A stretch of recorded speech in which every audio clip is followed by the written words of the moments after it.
জাতীয় সংসদের অধিবেশনে আজ এক নজিরবিহীন ও চাঞ্চল্যকর পরিস্থিতির সৃষ্টি হয়েছে। বর্তমান সংসদের স্বতন্ত্র সংসদ সদস্য এবং প্রখ্যাত আইনজীবী ব্যারিস্টার রুমিন ফারহানা স্পিকারের সামনে দাঁড়িয়ে এক বিস্ফোরক মন্তব্য করেন।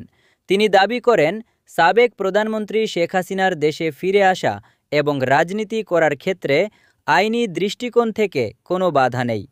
তার এই আকস্মিক ও সাহসী বক্তব্যে একদিকে স্পিকারকে সম্মতিসূচকভাবে মাথা নাড়াতে দেখা যায়, অন্যদিকে সরকারি ও বিরোধী দলের সদস্যদের তীব্র আপত্তি এবং হট্টগোলে সংসদ কক্ষ মুহূর্তেই উত্তপ্ত হয়ে ওঠে। আজ পয়েন্ট অফ অর্ডারে বক্তব্য রাখতে গিয়ে স্বতন্ত্র সংসদ সদস্য রুমিন ফারহানা দেশের বর্তমান রাজনৈতিক বাস্তবতার প্রসঙ্গ তুলে বলেন, শেখ হাসিনার দেশে ফিরে আসার ক্ষেত্রে আইনি কোনো প্রতিবন্ধকতা নেই। তিনি স্বাভাবিকভাবেই রাজনীতিতে অংশ নিতে পারবেন।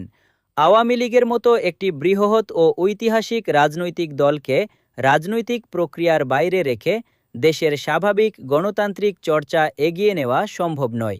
দলটি তাদের নিজস্ব রাজনৈতিক কর্মকাণ্ডে ফিরবে, আর সেটিই গণতন্ত্রের স্বাভাবিক ধারা।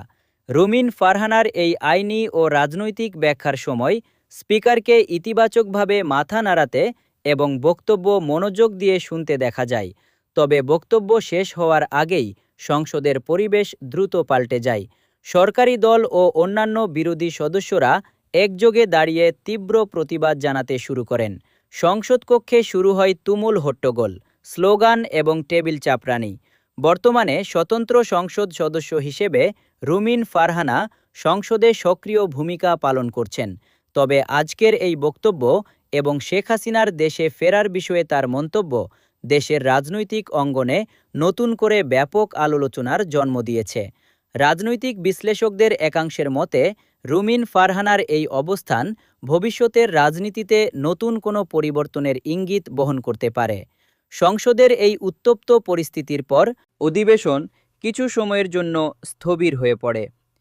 এই প্রতিবেদন লেখা পর্যন্ত সংসদ ভবনের ভেতরে ও বাইরে বিষয়টি নিয়ে রাজনৈতিক মহলে ব্যাপক সমালোচনা চলছিল। ব্যারিস্টার রুমিন ফারহানা একজন সুপরিচিত আইনজীবী হওয়ায় তার এই বক্তব্যকে অনেকে সাধারণ রাজনৈতিক মন্তব্যের চেয়ে গুরুত্বপূর্ণ আইনি বিশ্লেষণ হিসেবেই দেখছেন। বক্তব্যে তিনি পরোক্ষভাবে শেখ হাসিনার আইনি অধিকারের প্রসঙ্গ তুলে ধরায় সংসদ কক্ষে তাৎক্ষণিক তীব্র প্রতিক্রিয়ার সৃষ্টি হয়।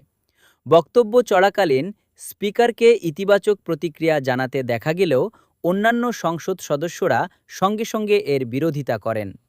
সরকারি ও বিরোধী উভয় পক্ষের কয়েকজন সদস্য একযোগে দাঁড়িয়ে উচ্চ স্বরে প্রতিবাদ এবং টেবিল চাপড়াতে শুরু করেন। সাবেক প্রধানমন্ত্রীর বিরুদ্ধে চলমান মামলাগুলোর বিচারিক প্রক্রিয়া সম্পন্ন না হওয়া পর্যন্ত তাকে সাধারণ আইনি সুবিধা দেওয়ার প্রশ্নেও আপত্তি তোলা হয়। অন্য কয়েকজন সদস্যের বক্তব্য ছিল, বর্তমান রাজনৈতিক পরিস্থিতিতে সংসদের ভেতরে এ ধরনের মন্তব্য অত্যন্ত সংবেদনশীল এবং বিতর্কের জন্ম দিতে পারে। তাদের দাবি, দেশের মানুষ যে পরিবর্তনের প্রত্যাশা করেছে, এমন বক্তব্য সেই প্রত্যাশার সঙ্গে সামঞ্জস্যপূর্ণ নয়। স্বতন্ত্র সংসদ সদস্য হিসেবে ব্যারিস্টার রুমিন ফারহানার এই বক্তব্য এবং শেখ হাসিনার দেশে ফেরার সম্ভাবনা নিয়ে তার মন্তব্য দেশের রাজনৈতিক ও আইনি অঙ্গনে নতুন করে ব্যাপক আলোচনার জন্ম দিয়েছে।